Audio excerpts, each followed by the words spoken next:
दोस्तों, यमन से जुड़ी 4 बड़ी खबरें आप लोगों के सामने रखूंगा, जहां बात करेंगे उस फतह कि जिसका ऐलान खुद अंसारुल्लाह ने किया है और कहा है कि फतह करीब है और अमेरिका, इजराइल इसमें पूरी तरीके से नाकाम होंगे। यह खुल करके ऐलान किया गया है अब्दुल मलिक अल हूती के जरिए। वहीं आप इस पूरी स्क्रीन पर एक तस्वीर देख रहे हैं। यह तस्वीर है जो सैटेलाइट के जरिए तैयार की गई है और यह बताया गया कि बाब अल मंदब में अंसारुल्लाह के हुक्म के बाद जो है पूरा ट्रैफिक शिपिंग का रोक दिया गया है। यानी कि बाब अल मंदब में पूरी तरीके से ट्रैफिक बंद हो चुका है। कोई भी जहाज की आवाजाही जो है वो नहीं हो रही है और हर कोई अब अमेरिका, इजराइल से ताल्लुक रखने वाले जहाज जो हैं वो इन तमाम रूटों का बायकॉट कर रहे हैं और जो जहाज जहां फंसे हुए हैं वो उसी जगह पर फंस चुके हैं। ये ताकत है अंसारुल्लाह की, जिसने अपनी ईमान और जज्बे की ताकत से दुनिया को यह बता दिया कि अगर हक बातिल की लड़ाई में हक का साथ देना हो तो किस तरीके से दिया जा सकता है। जहां पहली खबर देख सकते हैं, नाटो ने अपनी सरगर्मियों से जबरदस्त इजाफा किया है दोस्तों, वो भी रूस और मिडल ईस्ट के खिलाफ में बड़ी कार्रवाई करने की तैयारी कर रहा है। एक रिपोर्ट के मुताबिक ईस्टर्न यूरोप में रूस के खिलाफ और मिडल ईस्ट में ईरान और यमन के खिलाफ इंतहाई तेज और वसीए यानी कि वाइड स्केल रेकी और निगरानी परवाजें लगातार सर्विस लाइंस फ्लाइट्स की नई हैं। नाटो के खुफिया जहाजों ने रूस की सरहदों के करीब एरियल इंटेलिजेंस मिशन चलाए हैं, जबकि मिडल ईस्ट में ईरानी और यमनी फौजी हलचलों पर गहरी निगरानी भी रखी है। ये सरगर्मियां ऐसे वक्त में हो रही हैं जब रूस पहले ही यूक्रेन के साथ जंग में मुब्तला है और मिडल ईस्ट में ईरान और यमन की मुजाहिम तहरीकें इजराइल और अमेरिका के खिलाफ बरसे पेकार हैं।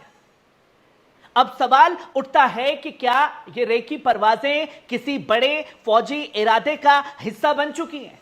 क्या नाटो फिर से किसी मुल्क को टारगेट करने की तैयारी कर रहा है?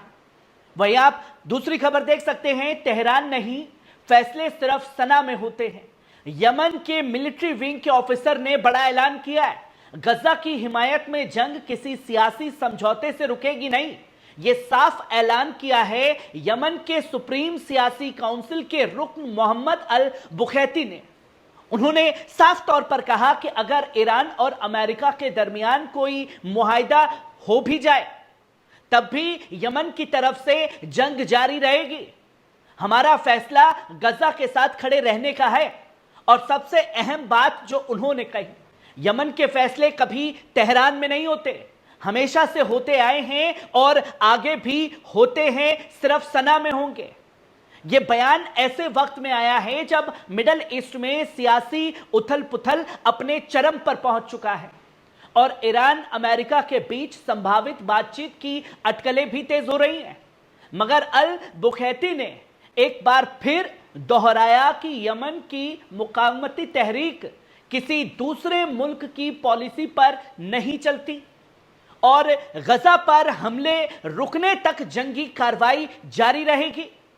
उन्होंने यह भी कहा कि गजा हमारा अकीदती, इंसानी और फिलिस्तीनियों से वफा का मामला है और हम इससे पीछे बिल्कुल नहीं हटने वाले। हम हर बार इस जंग में शामिल हैं।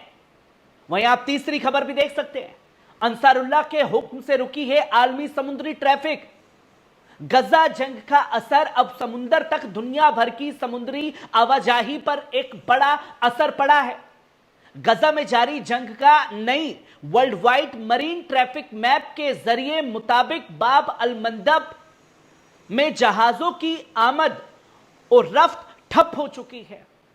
जहाज वहां से गुजरना नहीं चाह रहे। इस अहम और हसास समुद्री रास्ते को अंसारुल्लाह ने कुछ अरसे के लिए बंद करवा दिया है। यह वही तहरीक है जो यमन से चल रही है और जिसने साफ कहा कि जब तक गजा पर हमले बंद नहीं होते, हम इजरायली और इजराइल से जुड़े जहाजों को अरब समंदर में दाखिल होने ही नहीं देंगे। पहले मामला सिर्फ लाल सागर तक ये जंग महदूद थी, अब बाब अल मंदब में दुनिया के सबसे एक अहमी समुद्री रास्तों में से एक, जहां से दुनिया की 12% से ज्यादा ऑयल और ट्रेड सप्लाई गुजरती है, अब वहां ट्रैफिक की रफ्तार थम चुकी है और अमेरिका, ब्रिटेन जैसे मुल्कों की बेहरीनी ताकतें भी हरकत में आ गई हैं। गजा की जंग अब सिर्फ जमीन की लड़ाई नहीं रह गई दोस्तों, बल्कि उसका असर आलमी तिजारत, तेल की कीमतों और सुरक्षा सियासत तक जा पहुंचा है, जिसने यकीनन खलबली मचा दी है। वहीं आप चौथी खबर देख सकते हैं, अमेरिका नाकाम रहेगा, फतह करीब है। अब्दुल मलिक अल हूती ने खुल करके इस बात का ऐलान कर दिया है। यमन की अंसारुल्लाह तहरीक के कायद सैयद अब्दुल मलिक अल हूती ने एक ताज़ा तकरीर में ऐलान किया कि अमेरिका की जंग से हमारी फौजी सलाहियतें, यानी कि हमारी मिलिट्री कैपेबिलिटीज कमजोर नहीं होंगी, बल्कि और मजबूत होंगी। उन्होंने साफ तौर पर कहा, अमेरिकी हमले हमारी फौजी तरक्की में रुकावट नहीं है, बल्कि ताउन बन गए हैं। हमारा निजाम ईरानी बुनियादों पर कायम है और अमेरिका उसे हिला नहीं सकता। अब्दुल मलिक अल हूती ने साफ किया कि यमन की जंग सिर्फ अपने मुल्क के लिए नहीं, बल्कि गजा की हिमायत में भी है। उन्होंने यह भी ऐलान किया कि रॉकेट और ड्रोन हमले जारी रहेंगे। इजरायली जहाजों की समुद्री नकलो हरकत को रोकना हमारा अहम मकसद रहेगा। इलात बंदरगाह को वीरान कर देना है और इसे उन्होंने यमन की बड़ी जंगी कामयाबी करार दिया है, जो इजराइल का इलात बंदरगाह ठप पड़ गया। उन्होंने कहा कि गजा में जारी कत्लेआम, भूख और तबाही इस बात की तायद करता है कि यह सिर्फ फलस्तीन की जंग नहीं, बल्कि पूरी उम्मत की जिम्मेदारी बन चुकी है कि गजा के साथ खड़े हो।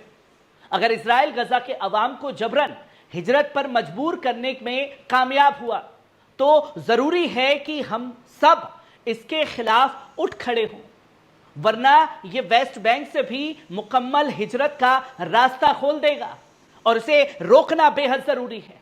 हूती ने ट्रंप को भी आड़े हाथों लेते हुए कहा कि अमेरिका के माजी और हाल दोनों में फलस्तीन के खिलाफ साजिशें रही हैं। ट्रंप अब फिर हिजरत के नक्शे को जिंदा कर रहा है।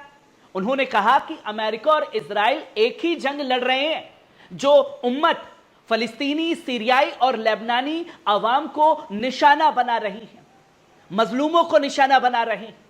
इजराइल न सिर्फ बल्कि गजा, सीरिया, इराक और लेबनान में भी खुले तौर पर हमले कर रहा है और अमेरिका उसका सरपरस्त बना हुआ है।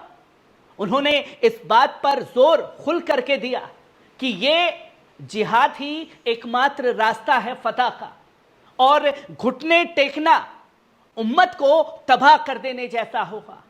इसलिए सबको इस जंग में अब भागीदारी निभानी पड़ेगी। या तो आप खुल करके अमेरिका, इजराइल के साथ आइए या मजलूम गजा के साथ खड़े हो जाइए। कैसी लगी खबर? कमेंट बॉक्स में आकर के अपनी राय जरूर दीजिएगा। शुक्रिया।